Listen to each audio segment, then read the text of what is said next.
అందరికీ నమస్కారం. ముఖ్యమంత్రి జగన్మోహన్ రెడ్డి గారి హయాంలో దెబ్బతిన్న వ్యవస్థల్లో అతి ముఖ్యమైనది వైద్య ఆరోగ్య శాఖ. ఆరోగ్యశ్రీ అనేది ఆ రోజు రాజశేఖర రెడ్డి గారి కలల పంటది. ఆయన ప్రవేశపెట్టాడు. తర్వాత వచ్చిన చంద్రబాబు నాయుడు గారు కూడా దాన్ని కంటిన్యూ చేయటమే కాకుండా దాన్ని ఇంప్రూవ్ కూడా చేశారు. తర్వాత చంద్రబాబు నాయుడు గారి టైంలో ఉద్యోగస్తులకు కూడా ఎంప్లాయీస్ హెల్త్ స్కీమ్ని దీని కింద అటాచ్ చేయడం జరిగింది. కానీ ఇవాళ పరిస్థితి ఏంటంటే ఆరోగ్యశ్రీలో ప్రొసీజర్లు పెంచానని చెప్పి ఈ ప్రభుత్వం ఊరిని బాగా పెట్టుకుంటుంది. రెండోది ఆరోగ్యశ్రీ లిమిటు 25 లక్షలకు పెంచామంటుంది. అంటే వెనక పల్లెటూళ్ళలో ఒక సామెత ఉంది, ఏమ్మా మీ కోడలు చిక్కిపోతుంది ఏంటంటే 3 మరకాలు పట్టే పళ్ళెంలో నేను భోజనం పెడుతున్నాను అందంట. అంటే పెద్ద పళ్ళెంలో భోజనం పెడుతున్నావు అనేది కానీ అందుట్లో ఏం పెడతాం అనేది చెప్పరు. ఇప్పుడు ఈయన పరిస్థితి కూడా అలాగే ఉంది. నేను ఆరోగ్యశ్రీలో 2500 దాదాపు ప్రొసీజర్లు ఉన్నాయి. 25 లక్షలకి సీలింగ్ లిమిట్ ఉంది. ఇవాళ హాస్పిటల్స్కి, నెట్వర్క్ హాస్పిటల్స్కి 1200 కోట్లు బాకీ ఉంది. వాళ్ళు మేము చేయమని చెప్పారు. ప్రజలు ఎక్కడికి వెళ్ళాలి? పేదవాళ్ళు. నువ్వు ఇచ్చిన 2500 ప్రొసీజర్లు ఏంటి? అందులో ఎన్ని రెగ్యులర్గా వాడతారు? ఆరోగ్యశ్రీలో ఎక్కువ సర్జరీలే హాస్పిటల్స్ టేకప్ చేస్తున్నాయి. ప్రైవేట్ హాస్పిటల్స్ అయితే ఎవరు వెళ్ళినా కూడా ఇదిగో ఇది ఆరోగ్యశ్రీ కింద రాదు, మాకింత అవుతుంది. ఒకవేళ ఆరోగ్యశ్రీ కింద రావాలంటే ఆ బాకీ అమౌంట్ ఎంత అవుతుందో, ఇప్పుడు 70,000 ఆరోగ్యశ్రీ అవుతుంది, 1,00,000 అవుతుంది అనుకుంటే 30,000 నువ్వు కట్టాలి. కడితే జాయిన్ చేసుకుంటామని చెప్పి చెప్తున్నారు స్పష్టంగా. అలాగే 25 లక్షలు దేనికి ఉపయోగపడుతుంది? లివర్ ట్రాన్స్ప్లాంటేషను, లేదంటే బోన్ మ్యారో ఇదో, ఎక్కడో కొన్నిటిలో high end treatment, heart transplantation, ఇక్కడ ఒక 20 లక్షలు 25 లక్షలు అవుతుంది ఖర్చు పేషెంట్కి. కాబట్టి అక్కడ ఖర్చుని నువ్వు పెంచితే సామాన్యమైన జబ్బులతో బాధపడే ప్రజలు, ముఖ్యంగా రూరల్లో ఉండే ప్రజలు ఆరోగ్యశ్రీకి ఇవాళ ఎవరికైతే అందట్లేదు. నువ్వు ప్రొసీజర్లు పెంచావు. ప్రొసీజర్ అంటే ఏముంది? ఇదిగో 1 ఏళ్ళకి ఆపరేషను, 2 ఏళ్ళకి ఆపరేషను, 3 ఏళ్ళకి ఆపరేషను, 3 ప్రొసీజర్లు అవుతాయి. ప్రొసీజర్కి ఎంత? ఇదిగో దీనికి 6,000, దీనికి 8,000, దీనికి 11,000. అట్లా నువ్వు 2,500 ప్రొసీజర్లకి రేట్లు పెట్టావు. ఆ రేటుకి నెట్వర్క్ హాస్పిటల్ చేస్తేనే ప్రజలకు ఉపయోగం.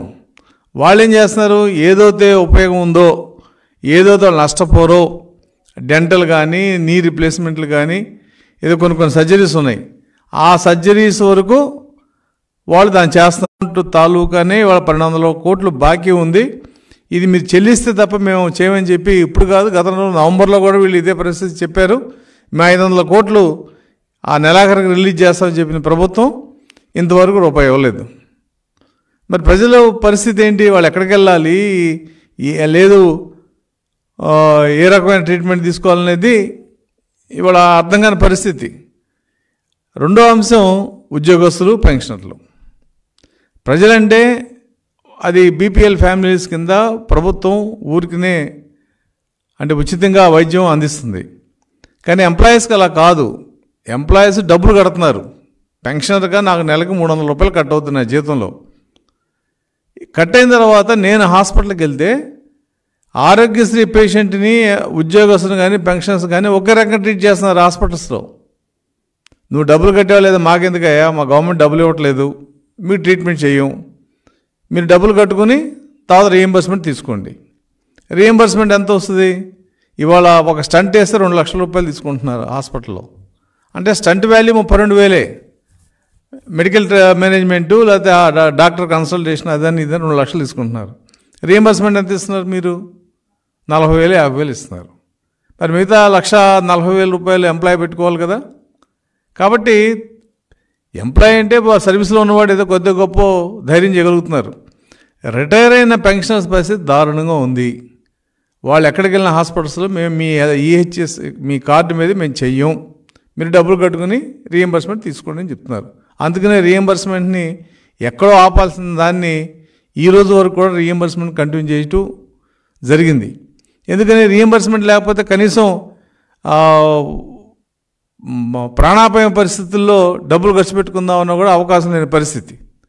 కాబట్టి ఈ రకంగా ఆరోగ్యశ్రీని బయట ప్రజలకి నేను 2,500 ప్రొసీజర్లు ఇస్తున్నాను, 25 లక్షల సీలింగ్ పెట్టాను అని డబ్బా కొట్టుకోవడం తప్ప గ్రౌండ్లోకి వెళ్తే ఇవాళ నువ్వు హాస్పిటల్ నెట్వర్క్ హాస్పిటల్స్లో వాళ్ళు ఆరోగ్యశ్రీలో ఎవరైతే ట్రీట్మెంట్కి వెళ్ళారో వాళ్ళకి చాలా స్పష్టంగా హాస్పిటల్స్ అని చెప్తున్నాయి, మీరు డబ్బులు కట్టి ఉద్యోగస్తులు పెన్షన్స్ అవుతుంది, మీరు డబ్బులు కట్టి రీఎంబర్స్మెంట్ తీసుకోండి అంటున్నారు.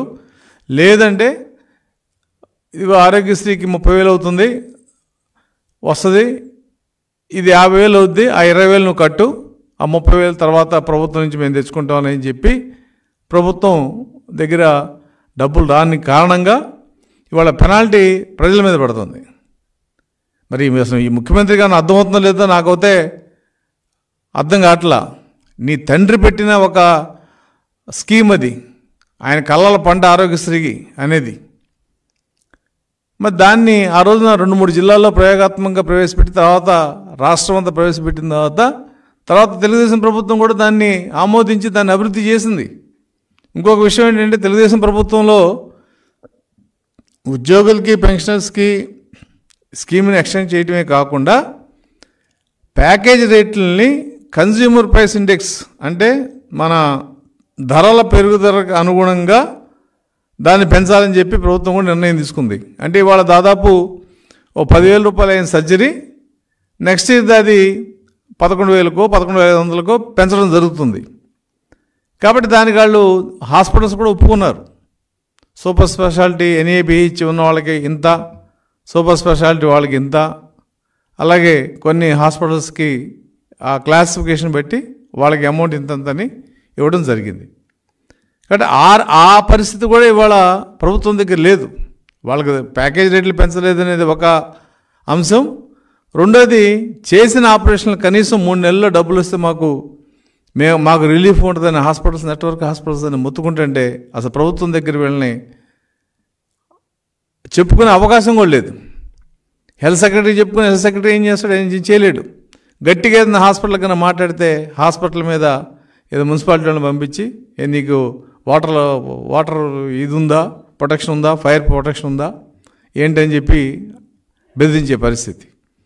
కానీ ఇవాళ నెట్వర్క్ హాస్పిటల్స్ అన్నీ కూడా చాలా ధైర్యంగా ముందుకు వచ్చి స్పష్టంగా చెప్పారు, మేము చెయ్యము, మా డబ్బులు మాకు ఇవ్వండి అని చెప్పి. కానీ ఏమవుతుంది ఈ రాష్ట్రంలో ఇవాళ ప్రజలు బతికితే ఆడ ఆరోగ్యంగా ఉంటే నువ్వు ఇచ్చే వెల్ఫేర్ స్కీమ్స్ అన్నీ వాడికి చేరతాయి. మనిషి లేకపోతే ఏం చేస్తావు వెల్ఫేర్ స్కీమ్లు? మరి ఈ రోజున కేంద్ర ప్రభుత్వం కూడా ఆయుష్మాన్ భారత్ స్కీమ్ కింద కొంత అమౌంట్ ఇచ్చే అవకాశం ఉంది. మరి ఆ డబ్బులు తీసుకోవట్లా, ఆ డబ్బులు దేని కింద వాడుతున్నా తెలియదు. అలాగే నేషనల్ హెల్త్ మిషన్ కింద రావాల్సిన డబ్బుల్ని ఈయన దేని కింద వాడాడు. కాబట్టి కేంద్ర ప్రభుత్వం మా ప్రోగ్రామ్ని నువ్వు వాడుకున్నావు కాబట్టి నీకు నిధులు ఇవ్వు అని చెప్పి స్పష్టంగా చెప్పింది.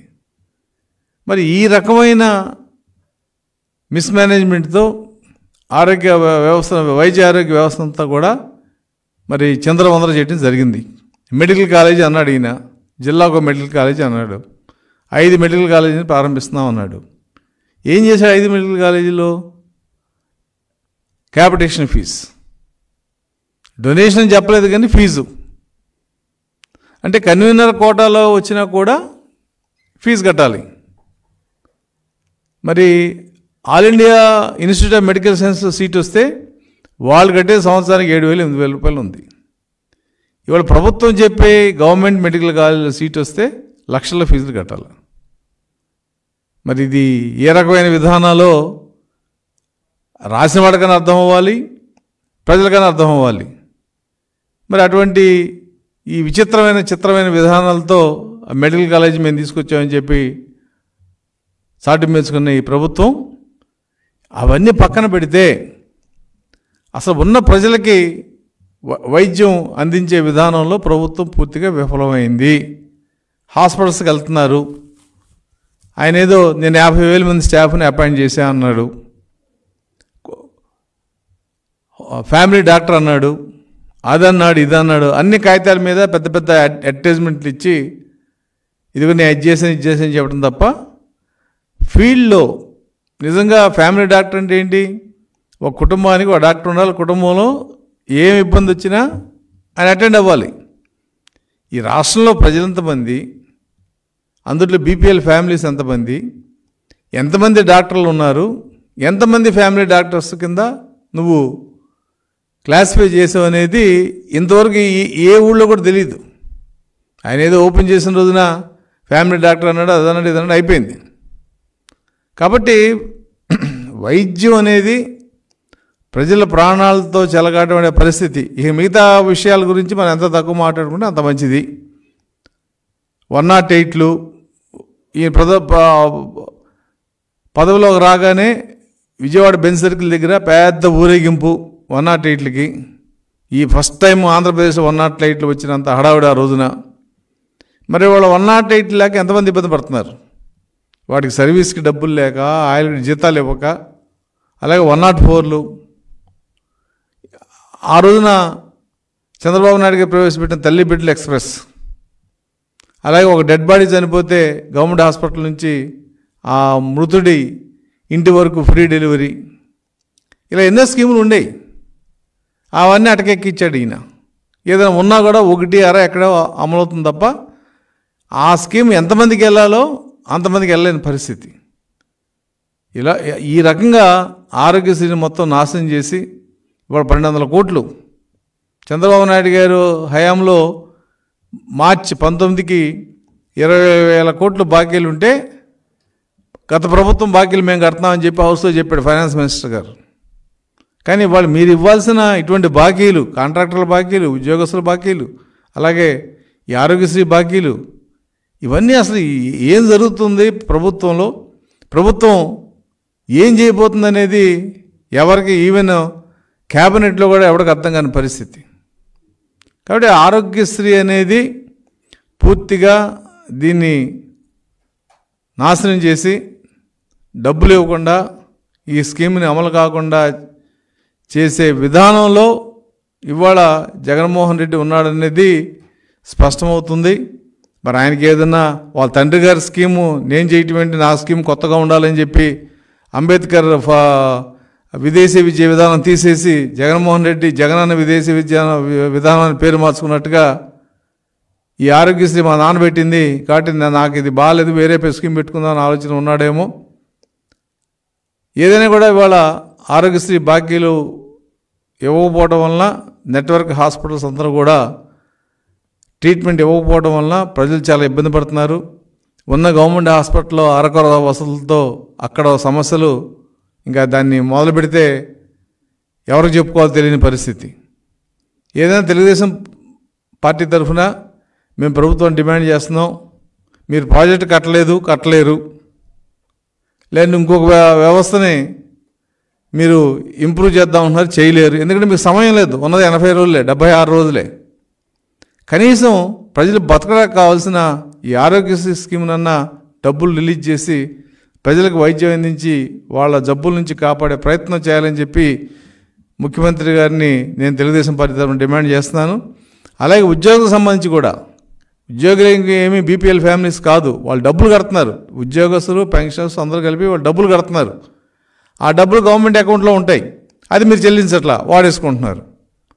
అంటే డబ్బులు కట్టిన ఎంప్లాయీ బీపీఎల్ ఫ్యామిలీ కింద ఉన్న పబ్లిక్ ఇవాళ హాస్పిటల్కి వెళ్తే ఒకటే, నువ్వు ఎవడైతే మాకెందుకయ్యా, నీకు ఆరోగ్యశ్రీ స్కీమ్ కింద వస్తున్నావు కాబట్టి మా డబ్బులు అది కూడా మేము చేయమని చెప్పి ఎంప్లాయీస్ని కూడా ఇవాళ రిజెక్ట్ చేసే పరిస్థితి.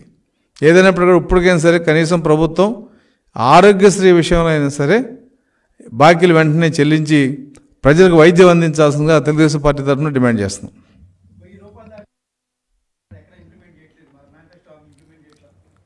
అసలు జగన్మోహన్ రెడ్డి గారు చెప్పిన ఏ ప్రామిస్ కూడా ఫుల్ఫిల్ కాల. 1000 రూపాయలు దాటితే మీరెవరు, నా అక్క చెల్లెళ్ళు ఎవరు ఖర్చు పెట్టవసరం లేదు, ప్రభుత్వం బాధ్యత తీసుకుంటుంది అన్నాడు. ఆ రోజున 25 లక్షలకి ట్రీట్మెంట్ ఫ్రీ అన్నాడు, 2500 ప్రొసీజర్స్ అన్నాడు. ఇదేంటే ప్రజలకి మభ్యపెడతా చెప్పిన స్టేట్మెంట్లు తప్ప వాస్తవంగా గ్రౌండ్లో ఏం జరుగుతుందనేది ఎవరికి అర్థం కాదు. 1000 రూపాయలు దాటుతామంటే ఇవాళ హాస్పిటల్కి వెళ్ళి ఇవాళ ఎయిమ్స్ ఉంది, ఒక ఎయిమ్స్లోనే ఒక సామాన్య మానవుడు వెళ్ళి ఒక 500 రూపాయలతో అన్ని టెస్టులు చేయించుకుని బయట రాగల పరిస్థితి. ఈ ఆంధ్రప్రదేశ్ మొత్తంలో ఏ హాస్పిటల్కి వెళ్ళినా, ప్రైవేట్ హాస్పిటల్కి వెళ్ళినా 3-4 వేలు అవుతాయి కానీ టెస్టులు అవ్వవు. మరి వాటికి నువ్వు ఆరోగ్యశ్రీ ఇవ్వట్లేదు కదా. గవర్నమెంట్ హాస్పిటల్కి వెళ్తే ఎక్స్రే ఉంటే స్కానింగ్ ఉండదు, స్కానింగ్ ఉంటే ఇంకోటి ఉండదు, నువ్వు అన్నీ బయటికి తీసిరా అని చెప్తారు వాళ్ళు. అంటే 1000 రూపాయలు దాటితే నేను మిమ్మల్ని ఫ్రీగా ఆరోగ్యశ్రీ కింద ట్రీట్ చేస్తా అన్నదే పచ్చాబద్ధం. అలాగే 25 లక్షల రూపాయలు వరకు ట్రీట్మెంట్ ఇస్తున్నాను అంటే ఏటికి ఇస్తావు 25 రూపాయలు అనేది స్పష్టంగా చెప్పాలి. అలాగే ప్రొసీజర్లలో ఎన్ని ప్రొసీజర్లు ప్రజలు వాడుతున్నారు, ఎన్ని ప్రొసీజర్లు హాస్పిటల్ చేస్తున్నారు అనేది దాని మీద రివ్యూ లేదు. కాబట్టి ఈ రకమైన మరి తప్పుడు ప్రచారం చేసుకోవడంలో జగన్మోహన్ రెడ్డి సిద్ధహస్తుడు. అందులో భాగమే ఈ 1000 రూపాయలు దాటితే, బిల్లు దాటితే ఆరోగ్యశ్రీ కింద తీసుకుంటామని చెప్పిన ప్రచారం.